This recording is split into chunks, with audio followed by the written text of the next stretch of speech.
High সবাই কেমন আছো? আগের মিনি ভ্লগে তো তোমাদের সাথে শেয়ার করেছিলাম যে আগের বছর পুজোর আগের দিন রাতে আমরা সবাই মিলে কিন্তু আলপনার কাজটা সেরে রেখেছিলাম, যাতে সকালে উঠে কোনো কিছু আর আলপনার দিকে আমাদের না যেতে হয়। সকালে উঠেই তোমাদেরকে দেখিয়ে দিলাম যে আলপনাটা কেমন হয়েছে, দেখে কিন্তু অবশ্যই জানিও, আর কোন আলপনাটা বেশি ভালো লাগলো সেটাও কিন্তু কমেন্টস করে জানিও। আর সকালে উঠেই সবাই আমরা তাড়াতাড়ি করে স্নান করে নিয়েছিলাম, কারণ পুজোর তো জোগাড়জান্তি করার ছিল, ঠাকুরমশাই তাড়াতাড়ি আসবে বলে দিয়েছিল। তো ফল কাটতে বসে পড়েছিলাম সবাই মিলে।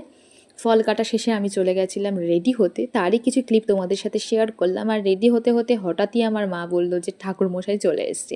সেই শুনে তো আরও তাড়াহুড়ো, তখন আর আমার কোনো ক্লিপই নেওয়া হয়নি রেডি হবার।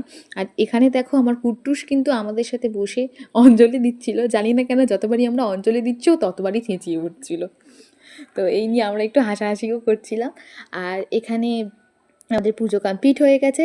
অবশ্যই কিন্তু দেখে জানিও মিনি ব্লগটা কেমন লাগলো, পরের বারের জন্য ফলো করো।